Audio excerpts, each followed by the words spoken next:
So, hi everyone! Ito nga pa rin nakita kong eyebrow and eyelash tint na kaya magtagal ng 2 to 3 weeks. Nakita ko lang to sa TikTok. So, ayan, piniprepare ko na at isasample ko siya sa kapatid ko. So, ayan yung tint niya. Ang pinili kong shade ay kulay black. So, makikita mo kulay brown siya. Pero pag hinalo mo na siya at kinatagalan, lalabas na ang tunay niyang kulay.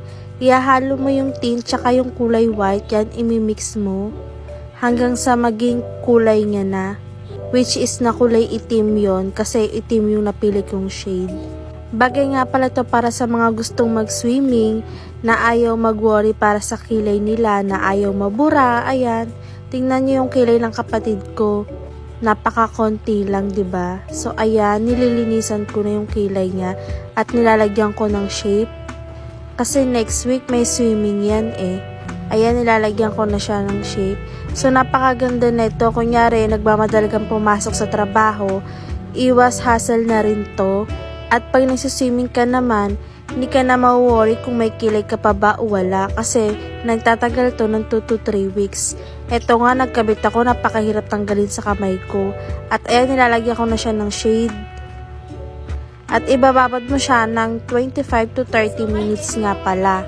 May cooling effect nga rin pala to na medyo mahapde. 25 to 30 minutes lang kasi habang natagal medyo nahapdi na siya. So ayan, tapos na, nabandawan na ng kapatid ko. At tignan natin kung natatanggal ba talaga siya. Ayan, binabrushan ko, hindi natatanggal. Kahit anong brush ko. Kuskusin naman natin ng madiin. Tipong mukha niya yung mabubura. So, ayan, nagrereklamo na sa kanyang kapatid ko kasi grabe daw ako magkuskus. Ayan. Siyempre, para kita nyo, diba? Kung natatanggal ba talaga siya agad o hindi. So, ayan yung tint sa kamay ko na ayaw matanggal. So, para makita nyo siya na nagkuskus at walang kumakapit.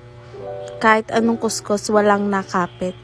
So, kung nagustuhan nyo ang aking video, umorder na kayo.